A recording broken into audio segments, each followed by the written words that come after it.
Base Case, Season 2, Episode 003, Visualization, Part 1. I need to think about this. I can't cite the number of times I make that statement to people and to myself. I've got to stop and think and, more importantly, not react. Not give an answer to a question to a person standing right in front of me. Not immediately, reflexively write a reply to an email. Not reflexively think in the positive or negative of something I've read, saw, or heard.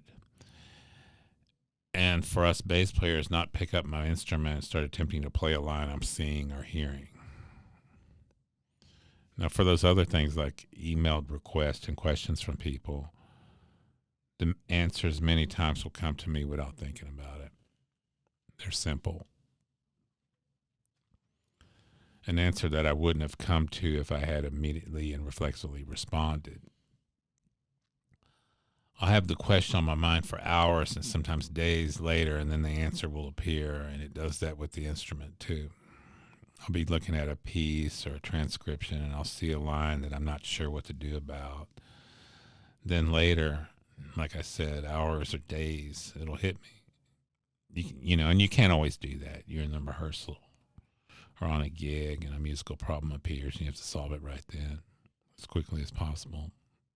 I've got strategies for that, but that's for another episode. I've said it before on this podcast. It's not always about having the instrument in your hand. That's not always how we get better. You've got to think about it and visualize it. I've got to know what the problem looks like in my head. I can't just start playing stuff. And for some reason, in this semester, a particular technique that I used quite a bit as a freshman in music school, and used mostly in music school, and I still use it, and it keeps coming up right now in the last couple months. And in a previous episode, I gave a tutorial on triads, and I've been playing triads for years, and all the technicals, all the triad scales, intervals, etc. But when I was first in music school, a couple of my classmates were surprised at how quickly and accurately I could spell triads and seventh and ninth chords. And granted, I spent a lot of time with pencil to paper writing out key signatures and chord spellings.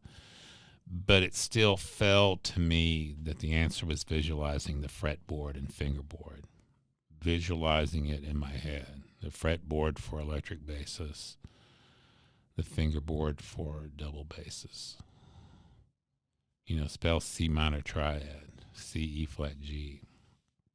I can visualize the neck, and I could back then, and see the C, E flat, and G. And in the shape, it was the hand shape it was in. In this case, the first finger is on the C of the A string, and the fourth finger is on the E flat of the A string, and the third finger is on the G of the D string. And I can do that up and down the neck and see everything. And those shapes were in my head, and it was very helpful to me. I could play them at command. I could spell them at command. I could even hear them at command. And I spent some time working them out first, of course. And later, when I moved to double bass, not the cookie cutter concept that is on electric bass, I could play them there and I could see them there. And of course, as a music student, I had to play them on piano.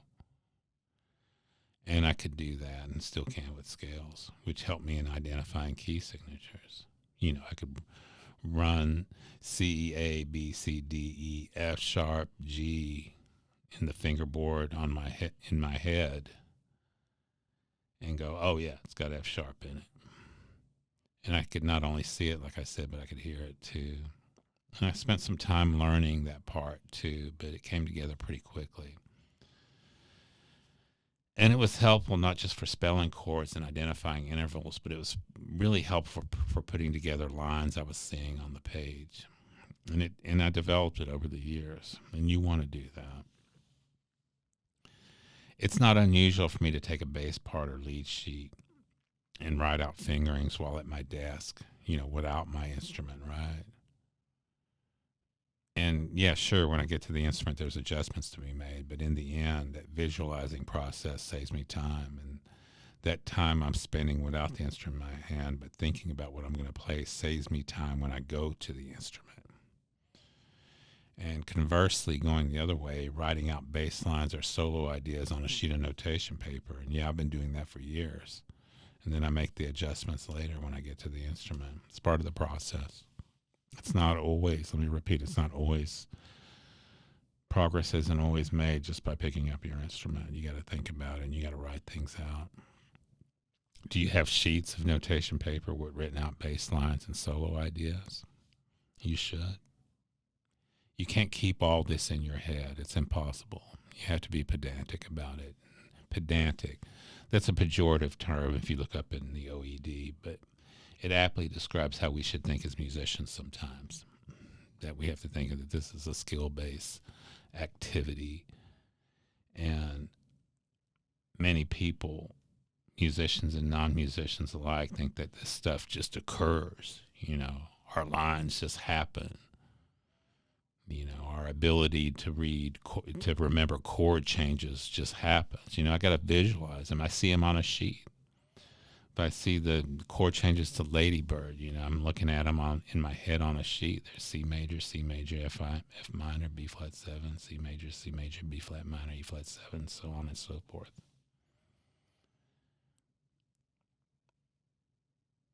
And this, you know, that people think that occurs by magic or inspiration. I worked that out.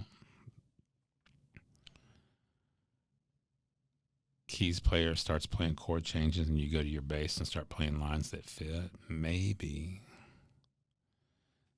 But it'll work better if you think about it, write out lines and then visualize your lines. Or vice versa. Visualize your lines and write them out. There's more to that also. You know, I mean, I want to visualize the bow being nice and straight as I'm bowing lines, right? That's hard to do unless I've seen myself do it many times. I've got to visualize myself by using the mirror and making sure the bow is straight. And that way my body, my arm, my wrist, my fingers knows what it feels like when the bow is straight. That's after a number of hours. My arm and my hand knows what it feels like to have a straight bow when I'm not in front of the mirror. But it's still visualizing. You're still using your eyes, right? And you're putting that imprint in the mind's eye and able to visualize. But all of this still falls under the heading of thinking about what you're doing and not all the time reacting.